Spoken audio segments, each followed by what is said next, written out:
LA에 있는 플러신 학교에 30년 이상 리더십 분야의 교수로 재직하셨던 로버트 클린턴 교수라는 분이 계십니다. 우리나라에서는 영적 지도자 만들기라는 책으로 많이 알려주신 분입니다. 제가 수업을 LA에서 플러신 학교에 수업을 들을 때 교수님이 이제 수업 듣는 대학원 학생들을 이제 자기 집으로 좀 초청을 하셨어요.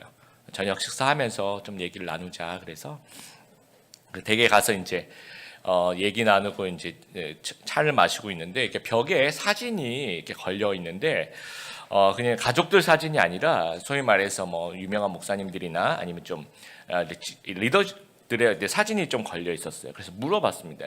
교수님이 사진을 왜 이렇게 벽에 걸어 놓으셨습니까? 하니까 자기가 이제 리더십 분야의 교수잖아요. 그러니까 본받고 싶은 영웅들을 자기가 이제 걸어 놓고 그러니까 이제 어떤 존경한 리더의 모델링을 하는 겁니다. 그 이미지를 보면서 다짐을 하는 거죠. 나도 이렇게 되고 싶다. 나도 이런 리더십을 본받고 싶어. 예, 그래서 이 리더십을 흉내내고 배우고 싶은 마음을 이제 담아서 늘 이렇게 바라보면서 그런 생각을 한다라고 합니다. 그래서 리더들을 이렇게 바라보면서 모델링하는 것이 굉장히 중요하다라는 거예요. 우리 한국 교회에 본받고 싶은 어른들이 점점 이제 사라져가고 있구나 하는 생각을 좀 해봤습니다. 그래서 우리가 과연 누구를 보면서 신앙생활을 해야 되는가? 이럴 때일수록 우리는 성경으로 돌아가고 말씀 속에 길이 있다는 사실들을 우리가 생각해 보길 바랍니다.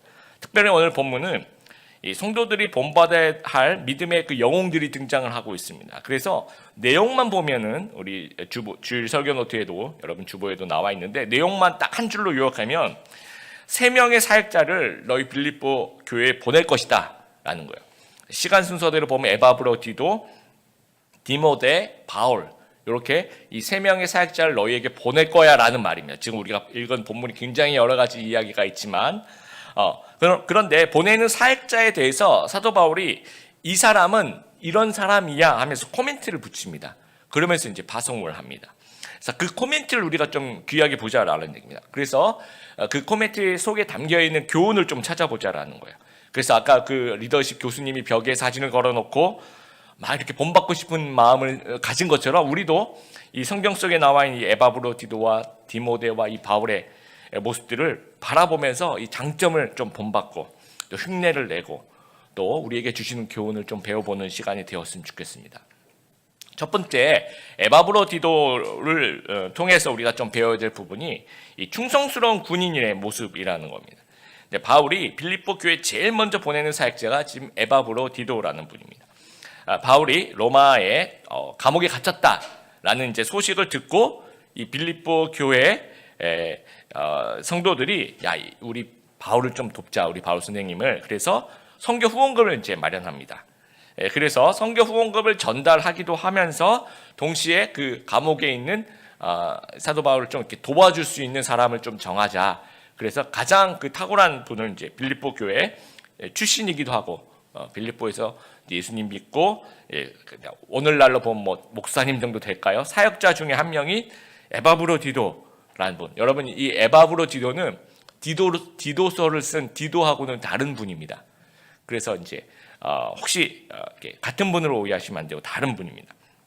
그래서 에바브로 디도한테 좀 중요한 임무를 맡긴 거죠. 가서 옥바라지 할 수 있는 그 선교 후원금 잘 전달하고 좀 남아서 사도 바울 좀 옆에서 좀 돌봐주고 좀 옥바라지를 하는 거죠. 그렇게 좀 부탁을 하고 이제 출발했는데 빌립보서 4장 18절에 실제로 에바브로 편에 너희가 준 것을 받았으므로 내가 풍족하니라고 얘기하고 있어요. 그러니까 받았습니다. 후원금 전달 성공을 했는데 이 긴 여행 빌립보에서 이제 로마까지 오늘날 제가 한번 그 구글 지도를 한번 보니까 비행을 만약에 여기서 이제 비행기를 타고 이렇게 도착을 하면 비행 시간 한 2시간에서 2시간 반이면 오겠더라고요.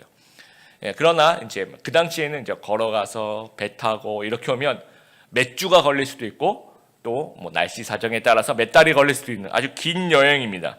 그래서 긴 여행 중에 또 오면서 그랬는지 아니면 와서 그랬는지 병에 걸려서 죽을 뻔했습니다. 27절에 보면 그가 병들어 죽게 되었으나 하나님을 그를 긍휼히 여기셨고 거의 죽다 살아난 거죠. 그래서 이 소식을 이제 빌립보 교회가 들어서 후원금을 전달한 거 성공했는데 우리가 파송했던 에바브라 디도 그 목사님이 거의 죽을 뻔하셨다가 다시 살아나셨다. 그래서 이제 이렇게 걱정하고 있으니까 빨리 이 에바브로 디도를 고향 교회로 빨리 돌려보내서 이제 좀 교회를 위로해야 되겠다 하면서 에바브로 디도를 이렇게 보냅니다. 근데 이 과정에서 에바브로 디도의 반응에 우리가 좀 주목해 볼 필요가 있어요. 자, 에바브로 디도의 입장에서는 하나님을 열심히 섬기다가 죽을 병에 걸린 거잖아요. 그렇죠? 2013년에 나온 그 프리즈너스라는 영화가 있어요. 그 보스턴 여아 실종 사건을 모티브로 한 영화인데 이게 조금 그 스포일러가 담겨져 있는 내용인데 그렇게 유명하지 않는 영화고 그렇게 재미가 없어서 여러분 앞으로 안 보실 거라고 제가 생각하고 제가 감히 범인을 얘기해 드리면 이제 범인을 잡았는데 이제 유괴를 자꾸 해 나가니까 이제 그 형사들이 그 잡는 그런 과정인데 범인을 잡았더니 왜 이렇게 유괴를 하는지 물어봤더니 이제 아주 독실한 크리스찬이었다는 거죠. 독실한 신자였는데 아들이 아주 어린 시절에 그 암으로 이제 죽었다는 거예요. 근데 그 암에 걸려 투병하는 기간 동안 하나님께 그렇게 열심히 했대. 우리 아들 좀 살려달라 그러는데 안타깝게도 이제 아들이 이제 이렇게 죽게 되는 거죠. 그러니까 이제 이 부부가 하나님한테 복수를 하고 싶었던 거예요. 그래서 하나님께 복수하는 방법은 내가 악마가 되는 거, 또 내가 악마가 되어서 다른 사람에게 악마의 행동을 이렇게 보여주는. 그러면서 하나님께 복수해야지 하면서 돌아다니면서 그 또래에 되는 그 어린아이를 막 유괴를 해가지고 그런 일이 있었다는 겁니다. 자, 이렇게 심하진 않지만 보통 우리가 하나님 일하다가 뭔가 이렇게 어떤 좋지 않은 일이 생긴다. 뭐 사람들에게 오해를 산다든지 건강이 나빠진다든지 뭐 여러 가지 뭐 욕을 듣는다든지 이러면 후회가 막 생기는 게 보통 우리의 그 마음입니다. 원망도 생기고 뭐 다시는 내가 하나 봐라 라는 생각도 생기고 막 되게 섭섭한 거 같고. 근데 실제로 그러면 이 에바브로 디도의 실제 반응이 뭐냐면 26절에 나와 있는데 그가 너희 무리를 간절히 사모하고 자기가 병든 것을 너희가 들은 줄 알고 심히 근심하지라. 이 말이 우리나라 말인데 조금 어렵죠. 쉽게 설명하면 자신이 병들었다는 얘기를 빌립보 교회가 들었다는 것을 에바브로 디도가 알았다는 거예요. 그리고 난 다음에 반응이 너무 미안하다. 심히 근심했다. 이 소식이 안 알려졌으면 좋았을 텐데 되게 미안해했다라는. 미안해할 일이 아니잖아요. 그럼에도 불구하고 되게 미안해하면서 그 미안해한 이유가 이런 거예요. 에바브로 디도의 임무 자체가 성경 후원금을 전달하는 것뿐만 아니라 바울의 곁에서 물신양면으로 좀 돕도록 파송됐잖아요. 근데 오자마자 이 죽을 병에 걸렸으니까 이게 거꾸로 됐죠. 이제 사도 바울이 에바브로 디도를 물신양면으로 막 돌보고 기도해주고 그랬을 것 같아요. 그러니까 이제 본인이 너무 미안한 거예요. 그 부분이. 그러니까 우리 같으면 내가 주의 일 하다가 이렇게 죽을 뻔했으니까 내가 다시는 어디 교회에서 어디 멀리 가라 그러면 안 가야지 이렇게 생각할 수도 있는데 그게 아니라 자기의 임무를 잘 감당하지 못한 것 같아서 너무 미안하고 하나님께도 미안하고 교회한테도 미안하고 그 누를 끼친 것 같아서 사도 바울 내가 섬겨야 되는데 사도 바울이 나를 섬겨주고 있으니까 그게 더 미안하고 송구하고 그랬다라는 겁니다. 그러니까 그 모습을 사도 바울이 보면서 25절에 에바브로 디도에 대한 코멘트를 다는데 뭐라고 얘기하냐면 그러나 에바브로 디도를 너에게 보내는 것이 필요한 줄로 생각하나니 그는 나의 형제요. 그리고 함께 수고하고 함께 군사된 자요. 이 말이 중요해. 함께 군사된 자요. 너희 사자로 내게 쓸 것을 돕는 자라. 함께 군사된 자라고 얘기합니다. 이 군인이라는 표현을 쓰고 있는데 이 군인은 어떻습니까? 여러분 대의를 위해서 자신을 신경 쓰지 않잖아요. 막 돌격 앞으로 하고 막 총알이 빗발치고 막 이게 막 이렇게 돌들을 튀고 막 그러고 있는데 잠깐만 내가 오른손에 뭐 가시가 박힌 것 같아요. 잠깐 전투를 스톱해 주세요. 그리고 이렇게 데일밴드를 붙이고 자 됐으니까 다시 한번 시작해 볼까요? 이러지 않잖아요. 나한테 뭐 어떨 때는 뭐 총에 맞기도 하고 스쳐 지나가기도 하고 파편이 튀기도 하고 그렇지만 내가 죽지 않고 살아있으면 돌격 앞으로 하는 거예요. 그리고 다 끝난 다음에 내가 어디가 다쳤는지 이렇게 보는 게 진짜 군인의 모습. 그것처럼 에바브로 디도가 그렇다는 겁니다. 하나님과 교회가 자신에게 맡겨진 그 임무를 완성하기 위해서 목숨까지도 아끼지 않은 그런 충성됨이 있는 거예요. 내가 병들고 이런 거 전혀 신경을 안 쓰는 겁니다. 그러니까 내가 병든 것 때문에 하나님의 임무를 못한 것 때문에 너무 송구하고 죄송하다는 그런 어떤 군사다운 충성스러운 모습이 있었다라는 겁니다. 2017년 국제사랑영화제 그 I am 호프맨이라는 영화가 있어요. 아주 좋은 영화, 우리 부교육자들하고 한번 본 기억이 있습니다. 그러니까 세계 최빈국 중에 하나인 그 캄보디아 푸놈펜에 가면 빈민 마을이 이제 많이 있는데 그 중에서 이제 굉장히 그 빈민가라고 얘기하는 언동마을이라는 마을을 섬기는 그 임만호 선교사님에 대한 이야기입니다. 제목이 I am 호프맨. 왜 호프맨이냐면 거기에 이제 그 빈민들을 위해서 학교, 희망학교를, 그래서 호프 스쿨이라고 해서 희망학교를 이렇게 지으셨는데 전액 무료로, 그러니까 그 아이들은 이제 학교의 혜택을 못 받는 아이들을 이제 유치원부터 초등학교부터 이제 고등학교까지 다 배울 수 있도록 전액 무료. 그러면서 이제 아이들이 정말 이제 등교하고 하교하면서 막 외쳐요. 막 I am 호프맨 하면서 그렇게 외치고 예수님이 주시는 그 희망을 전파하는 그런 귀한 스토리. 처음엔 그냥 한번 찍어볼까라고 그렇게 찍었는데 이게 시간이 지나가 한 10년 동안 거의 10년 동안 벌어진 일을 찍게 돼서 이제 영화로 나온 거예요. 다큐 영화 같이. 근데 그 10년 동안 정말 귀한 일이죠. 그 땅에 정말 그 복음이 심겨지고 그 학교에서 아이들이 이제 성장해 나가면서 정말 그 가난을 벗어나게 되고 영과 육의 어떤 그 회복도 일어난 굉장히 귀한 일임에도 불구하고 중간에 이제 군인이니까 이제 어려운 일들이 있는 거예요. 그 선교사님한테 파킨슨 병에 걸려서 이제 한국에 1년에 한 번씩 나갔다 약을 이만큼 이제 가지고 들어오셔서 그 약을 계속 드시면서 몸도 불편하시고 말도 어눌해지시고, 그리고 그 첫째 아들이 뺑소니 사고로 죽어요. 그래서 그 다큐멘터리 이제 그 장면이 나오는데 그 사모님 같은 경우는 그 장례식에서 거의 기절을 하시는 장면도 나오고, 근데 그럼에도 불구하고 이제 그 영화 뒷부분을 가면서 이제 그 부분을 회상하시면서 그 선교사님이 간증 비슷하게 하시는 말씀이 저는 굉장히 충격적이었는데, 뭐라고 얘기하냐면 그동안 이 캄보디아의 어떤 희망학교를 선교하면서 여러 가지 시련이 많았다라는 거예요. 자기가 병도 들고 아들도 죽고 그런 어떤 시련이 많았는데도 그 시련이 결코 하나님의 은혜보다 이 시련이 커서 하나님 은혜가 줄어드는 것이 아니라 이 시련이 아무리 크다 그래도 하나님의 은혜가 너무 크다라는 거예요. 그리고 하나님이 나를 통로로 써주신 것이 너무 귀해서 언제나 감사하고 늘 감사하고 내가 어떤 충성을 다해도 하나님께 다 못한다. 이런 말씀을 하시는 거예요. 이게 함께 군사된 자라는 거예요. 충성을 다하는. 그러니까 하나님의 나라를 위해서 개인의 고통과 가족의 고통과 그런 것들이 혹시 있을지 몰라도 인내하면서 묵묵히 걸어간다라는 거예요. 에바브레티도를 좀 우리가 본받게 되길 바랍니다. 우리 교회에서, 우리 삶의 현장에서 하나님 일을 하다 보면 가끔, 늘 그런 건 아니지만 가끔 우리가 상처도 받을 수 있고 또 시련도 생기고 또 고난도 생길 수 있습니다. 이 순간에 사탄이 우리의 생각을 막 공격하는 거예요.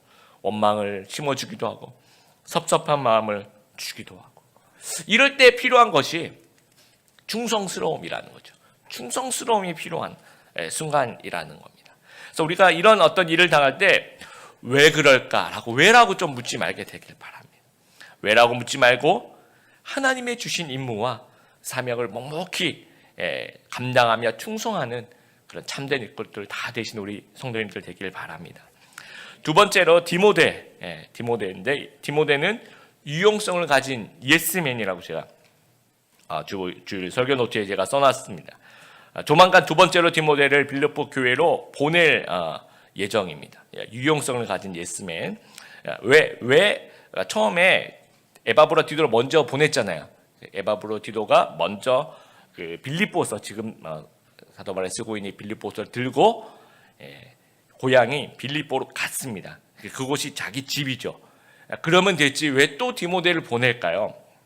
그것은 이제 에바브로디도는 이제 가면 이제 다시는 안 와요. 거기가 집이니까 편도로 간 거죠, 그렇죠? 그분한테 왕복이지만, 빌립보서를 이제 이분들이 읽으실 거 아니에요. 교인들이 다 돌아가면서 읽고 또 교회 반응을 살피고 소식을 파악하고 어떤 일이 벌어졌는지 그 동안에 그거를 소상하게 잘 알아서 바울에게 다시 와서 알려줄 사람이 필요했다라는 거죠. 요게 이제 이렇게 된 왕복 사역이 되죠. 그래서 여러분 19절에 보면 내가 디모데를 속히 너희에게 보내기를 주 안에서 바람은 너희의 사정을 알므로 안위를 받으려 함이나. 요게 이제 원어에 보면 19절에 나 또한이라는 말이 좀 생략이 되어 있어요. 나 또한이라고 되어 있는데 우리 성경에는 그걸 번역을 생략을 하고 있죠. 그래서 너희도 안위를 받지만 너희 사정을 나도 좀 알아서 나도 좀 위로를 좀 받고 싶다. 나도 너희들이 잘 지낸다는 모습 좀 소상히 들으면서 좀 안심하고 싶다. 그 얘기를 하고 있는 겁니다. 그래서 이 임무를 위해서 바울이 선택한 사람이 디모데라는 거예요. 아주 훌륭한 자질을 가진 사역자죠. 22절에 여러분 보세요. 디모데 연단을 너희가 안 하니 자식이 아버지의 한같이. 이 연단이라고 얘기하는 것은 다른 말로 훈련된 인품을 얘기하는 겁니다. 너무 어렵고 고난 가운데서 참고 인내하면서 이렇게 빛나게 만들어진 이 훈련된 인품을 가진 자다라고 얘기를 하고 있고, 바울을 영적 아버지로 따르고 있는 아주 귀한 사역자, 그리고 복음을 위해서 수고하고 있는 사역자다라고 이야기를 합니다. 그런데 이 디모데가 선택된 결정적 이유가 20절, 21절에 이 이야기를 하고 있어요. 자, 20절 보세요. 이는 뜻을 같이하여 너희 사정을 진실히 생각할 자가 이밖에 내게 없습니다. 21절 보세요. 그들이 다 자기 일을 구하고 그리스도 예수 일을 구하지 아니하니. 자, 바울 주변에 있는 사역자들이, 그들이라고 얘기하는 것이 이제 그 당시에 바울 주변에 있던 아마 사역자들이었던 것 같아요. 좀 가라 그러니까 다 안 간다고 얘기했던 것 같아요. 다 자기 어떤 일이 있는 거죠. 근데 지금 생각해 보면 이 빌립보 교회 갔다 오는 거, 이게 그렇게 빛나는 사역이 아니에요. 좀 가면 이제 에바브라 기도가 거의 주인공이고, 그렇죠. 그리고 사도 바울이 쓴 그 빌립보서가 주인공이고, 자기는 그냥 편지를 전달하는 것도 아니고 가서 그냥 사정을 알아보고 그냥 오는 거잖아요. 빚도 없는 사역입니다. 그리고 가서 그 교회를 맡아서 몇 달 동안, 몇 년 동안 이제 사역을 해야 되는 담임 목사를 가는 것도 아니고, 진짜 잠깐 방문하고, 그리고 가는데 몇 달, 오는데 몇 달, 갔다 오면 한 6개월 걸릴 수도 있습니다. 짧게는 한 2, 3개월 걸릴 수도 있겠지만, 그러니까 이제 다들 안 간다고 하는 거예요. 너무 힘들 것 같다. 그리고 에바브로 디도가 이게 갔다 오는 과정에서 병 들어서 죽게 된 거 사람들 다 봤잖아요. 그러니까 다들 이제 깊이 하고 있는 겁니다. 그럴 때 다 자기 일을 구하고 그리스도 예수를 구하지 아니할 때, 21절은 그 반대로 하면 그 디모데라는 거죠. 디모데는 자기 일을 구하지 않고, 그렇죠? 그리스도 예수의 일을 구했다라는 거예요. 언제든 부르면 달려가는 애니콜이라고 할까요? 그걸 유용성이라고 합니다. 이걸 영어로 어베일러블하다라고 이야기해요. 언제나 부를 때 이 사람이 갈 수 있는 사람이냐라고 얘기할 때 유용성이라고 이야기를 합니다. 여러분, 자질을 갖추는 것도 굉장히 중요해요. 그러나 더불어 언제든 부르심에 응답하는 그런 유용성을 갖추는 것 굉장히 중요합니다. 만약에 여러분이 사장님이라고 해요. 이제 직원이 둘이 있는데 둘 다 실력은 좀 비슷해요.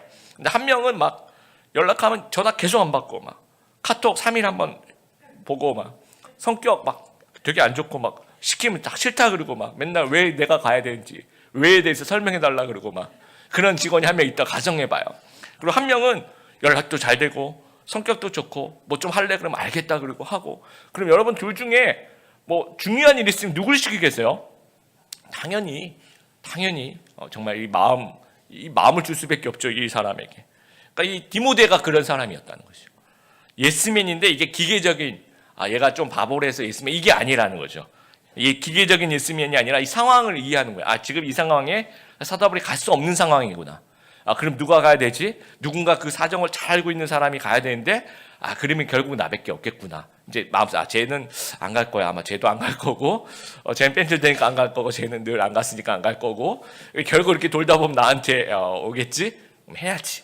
그렇게 아주 상황을 이해하는 굉장히 성숙한 그런 하나님의 큰 뜻을 이해할 수 있는 그런 사역자라는 거예요. 그래서 어디든지 보내시는 곳으로 예수하며 달려갑니다. 이렇게 보면 에바브라 디도는 이 빌립보 출신이잖아요. 자기 연관되잖아요.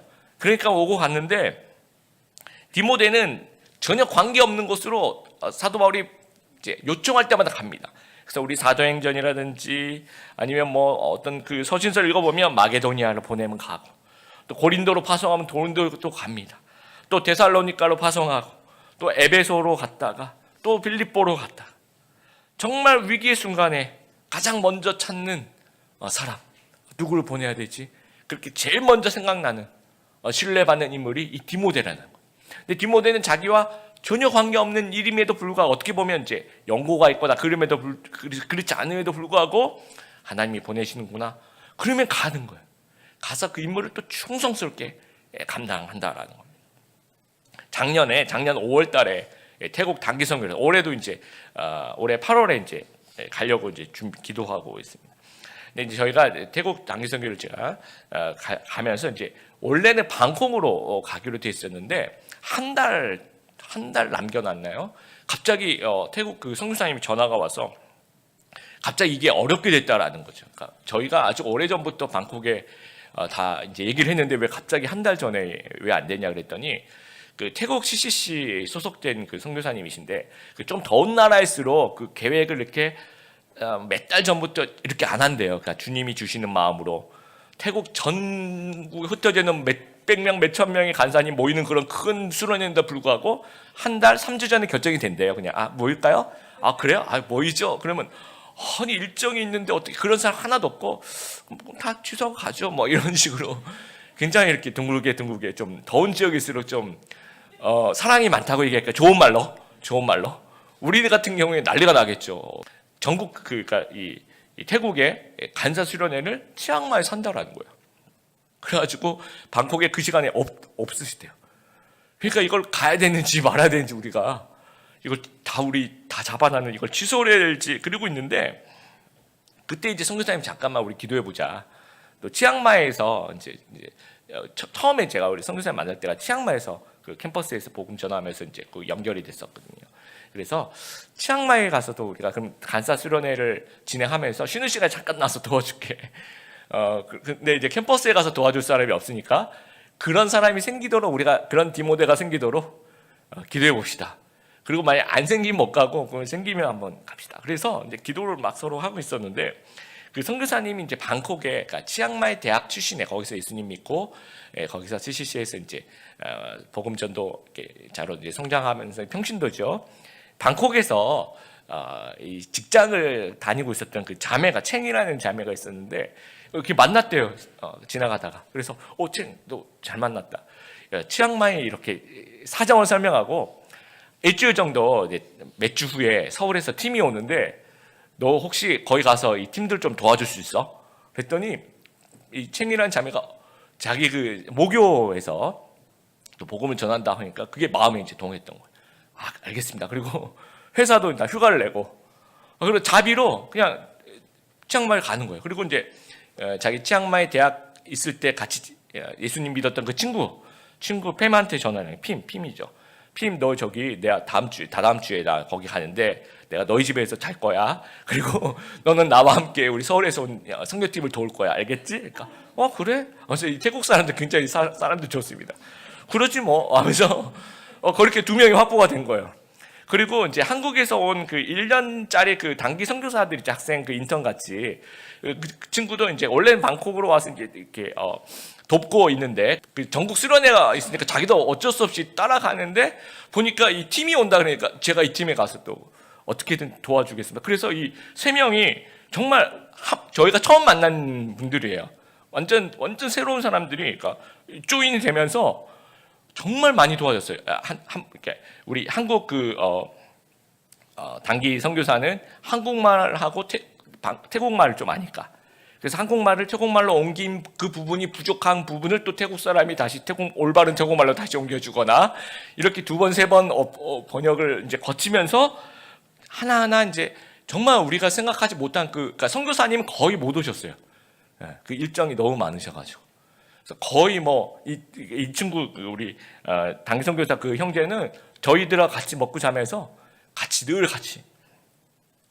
그래서 이 폭염 속에서 여러분 그 처음 만난 사람들 다 자기 자비랑으로 우리가 페이를 주거나 그런 것도 조건이 아닌데 그리고 굉장히 더웠습니다, 여러분.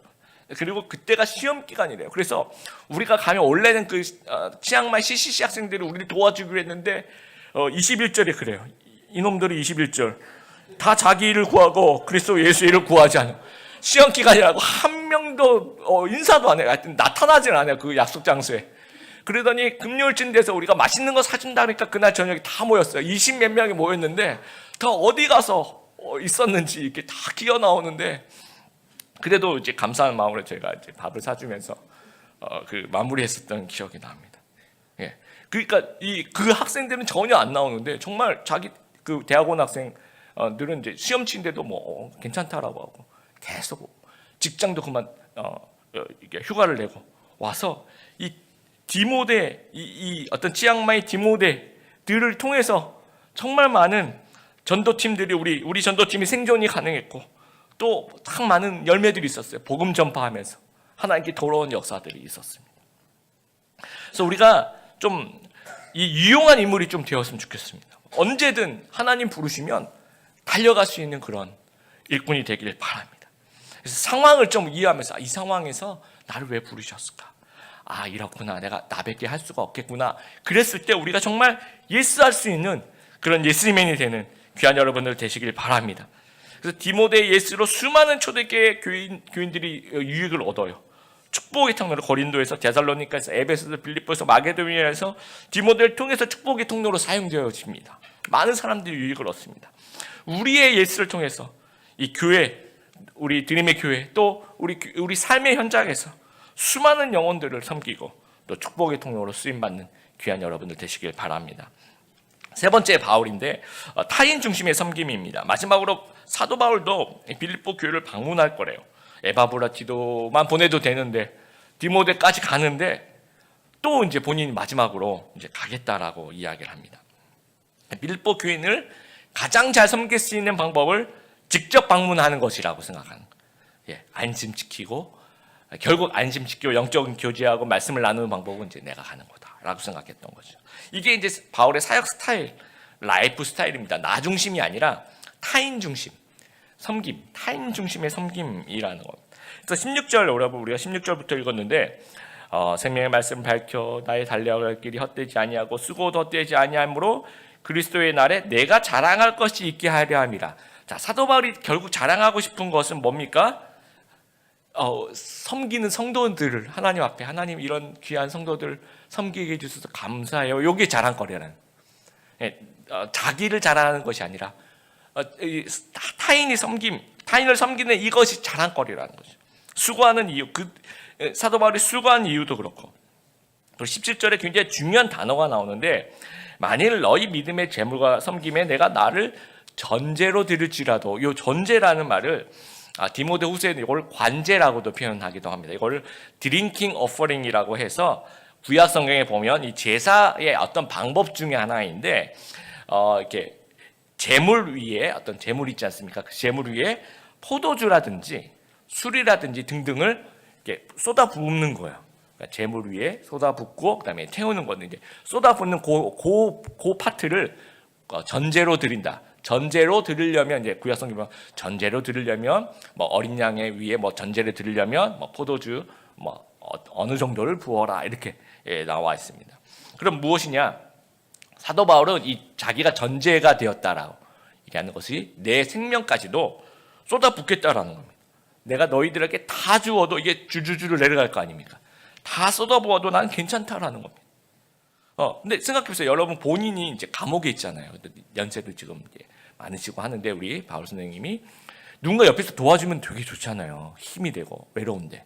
근데 에바브로디도 나를 도와주러 온 에바브로디도 먼저 보내요.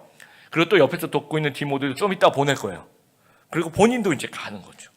이것이 전제, 아낌없이 쏟아붓는 삶이라는 겁니다. 막 쏟아붓고 수고하고 동력자를 투입하고, 그래도 17절 18절에 계속 반복된 단어가 나는 너무 기뻐, 나는 너무 기뻐, 이렇게 너희들에게 다 주는 것 자체가 난 너무 기쁘다라는 거예요. 우리 교회 사역하다 보면, 또 우리 삶의 현장에서 제자의 삶 살다 보면 내가 너무 열심히 하나님 일하면 난 손해봐 이렇게 생각하는 분들 계십니다. 그리고 뭐 우리 특히 청년들 같은 경우에 내가 너무 열심히 막 교회 일을 하면 시집 못 가 뭐 이렇게 생각하는 그런 사람이 있는데, 우리가 다 알다시피 꼭 그 이유 때문에 시집 못 가는 건 아니라는 거 우리가 너무 잘 알고 있지 않습니까? 그렇죠? 제가 이렇게 분석해 보니까 그 두 가지 이유에, 첫 번째, 요즘에는 마음에 든 사람이 없어서 그런 거예요. 결국은 그리고 나머지 하나는 내가 마음에 든 사람이 가끔가다 생기는데 그 사람이 나를 마음에 안 들어하는 뭐 그런 이유가 이제 가장 큰 거지, 교회를 열심히 한다 그래서 뭐 그런 건 아니더라고요. 참된 섬김은 뭐냐면 여러분도 이제 우리 성도님들, 참된 섬김은 내가 섬기면 섬길수록 기뻐야 돼요. 너무 기쁘다, 너무 기쁘다. 이게 사도 바울의 마음이라는 거죠. 근데 섬기면 섬길수록 내가 섭섭하고 섬기면 섬길수록 내 다시는 섬기나 봐라, 내가 손해 보는 것 같아, 이런 생각이 들면 우리가 좀 자세가 잘못된 거죠. 우리의 자세를 좀 바로 잡을 필요가 있다라는 겁니다. 그래서 우리 사도행전과 서신서를 읽어보면 여러분, 초대교회 하나님의 나라를 확장해가는 하나님의 방법은 결국은 다른 거 아무것도 없습니다. 뭐 시설도 아니에요. 교회 건물 이야기 전혀 안 나옵니다. 뭐 교회 조직 얘기 전혀 거의 없습니다. 뭐 프로그램 어떻게 하라 뭐 그런 얘기 거의 없습니다. 하나님의 방법은 역시 사람이에요. 사람. 헌신되고 순종한 또 충성된 사람이 하나님의 나라를 확장해 가는 겁니다. 에바브로 디도의 그 충성심, 또 디모데의 그 유용성, 바울의 그 타인 중심성이 초대교회, 빌립보 교회와 같은 그 초대교회를 세워가는 겁니다. 그때도 지금도 하나님의 계획은 여러분에게도 마찬가지예요. 사람, 헌신된 사람이 하나님의 계획입니다. 그래서 오늘도 충성스럽고 예스라고 말할 수 있는, 또 섬김에서 너무 기뻐할 수 있는 그런 일꾼들을 하나님이 찾으신다라는 겁니다. 또 이런 일꾼들이 지나간 자리는 막 꽃이 피고 열매가 맺혀요. 근데 막 거짓 일꾼들이 있습니다. 목소리만 크고 말은 많고 실제로 아무것도 안 하고, 이런 거짓 일꾼들이 지나간 자리는 상처와 폐허만 남아 있습니다. 그래서 우리 주일날 겨우 와주고 오늘 주일날 겨우 와줬어 내가, 너무 기특해, 이렇게 정말 그럴 수 있을 것 같아요. 저 여러분이 주일날 교회에 오시는 거 너무 귀하다고 생각합니다. 너무너무 귀합니다. 근데 가족이라고 생각해 볼 때, 여러분 가족이 일원이라고 생각해 볼 때, 여러분 아들, 딸이 나 오늘 저녁에 집에 와주는 것만 해도 엄마 고맙지, 이렇게 얘기하면 고맙긴 한데 또 한마음으로는 여러 가지 생각이 들 수 있겠죠. 그렇죠? 예, 가족의 일원이 된다는 게 저녁에 집에 와주는 것만 의미하는 것이 아니잖아요. 더 많은 것이 있지 않습니까? 역할이 있고 섬김이 있고 헌신이 있다라는 거죠. 말씀을 마무리합니다. 에바브로 디도와 같이 상처에 아랑곳하지 않고 주님을 섬기는 충성된 군인 되시길 바랍니다.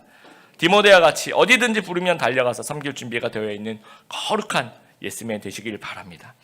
사도 바울과 같이 교회와 성도를 위해서 아낌없이 다 쏟아부어 드리고 그러면서도 기뻐할 수 있는 섬김 전문가가 되시기를 바랍니다. 그래서 우리 드림의 교회와 여러분의 삶의 현장을 섬기고 풍요롭게 하고 축복의 통로로 사용되고 하나님께 영광이 되는 그런 귀한 일꾼들 다 되시는 귀한 성도님들 되시기를 주님의 이름으로 축복합니다.